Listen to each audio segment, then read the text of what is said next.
یہاں تو کچھ کٹھ ملے ایسے بھی پیدا ہو گئے جو دکانیں بند کرانے کے لیے انڈے کاٹتے ہیں،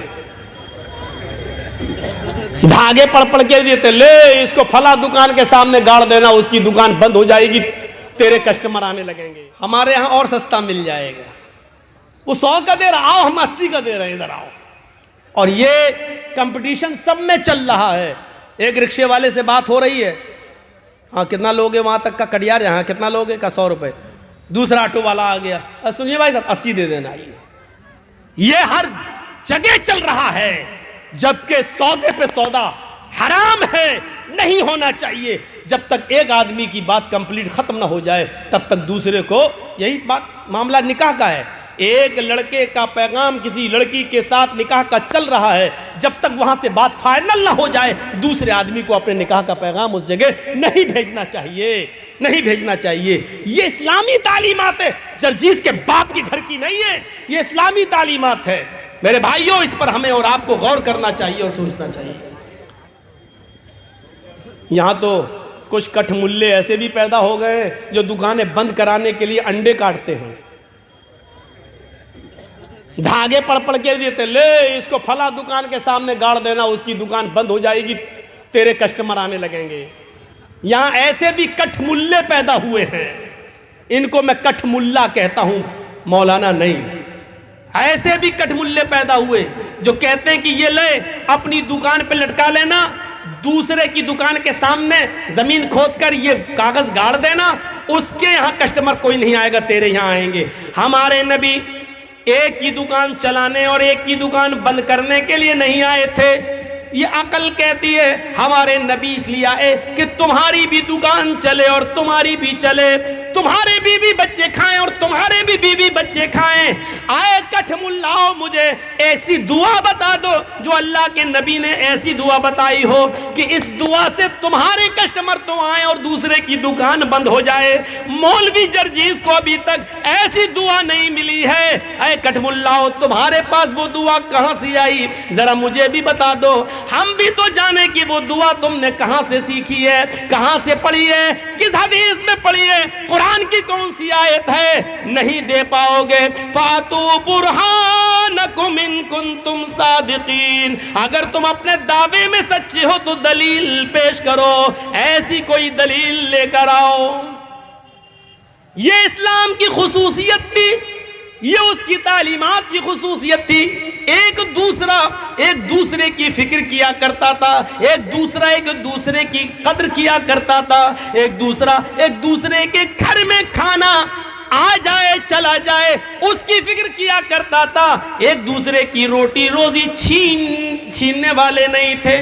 اور یہ اثر تھا محمد رسول اللہ صلی اللہ علیہ وسلم کی تعلیم کا۔ غور کرو، سعید ابن جبیر کو حجاج ابن یوسف کی پولیس ڈھونڈ رہی ہے۔ حجاج ابن یوسف بڑا ظالم بادشاہ گزرا ہے، حکمراں گزرا ہے، اس نے بڑے بڑے صحابہ کو قتل کروا دیا اور ذرا بھی نہیں ہچکچایا۔ وہی سعید ابن جبیر کے پیچھے پڑ گیا۔ سعید ابن جبیر بھاگے پھر رہے ہیں، رات میں نکلتے ہیں، چھپ چھپا کر گزر رہے ہیں، شہر پار کرنا چاہتے ہیں، ملک سے نکلنا چاہتے ہیں، کیونکہ حجاج ابن یوسف نے اعلان کر دیا سعید ابن جبیر کو کہیں سے بھی پکڑ کے لاؤ، ڈھونڈ کے لاؤ، زندہ ان کو پکڑ کے لاؤ، ہم ان کو اپنی آنکھوں کے سامنے قتل ہوتے ہوئے دیکھنا چاہتے ہیں۔ حجاج کی پولیس کو انعام دے دیا گیا، اعلان کر دیا گیا جو سعید ابن جبیر کو پکڑ کے لائے گا اس کو اتنا انعام دیا جائے گا۔ پولیس ہاتھ دھو کر سعید ابن جبیر کے پیچھے پڑ گئی، لیکن سعید ابن جبیر کو پکڑ نہ پائی۔ ایک دن ایسا تھا کہ سعید ابن جبیر رات کے اندھیرے میں جھونپڑی میں گھس گئے اور ایک مسلمان نے ان کو اپنے گھر میں پناہ دے دی اور کہا کل شام تک یہیں سو جاؤ اور رات میں پھر یہاں سے نکل جانا۔ لیکن اسی رات ایک دوسرے مسلمان نے سعید ابن جبیر کو اس جھونپڑی میں جاتے ہوئے دیکھ لیا اور اس دیکھنے والے مسلمان نے حجاج ابن یوسف کی پولیس کو خبر کر دی کہ سعید ابن جبیر فلاں آدمی کے گھر میں چھپے ہوئے ہیں۔ ہمیشہ یاد رکھنا،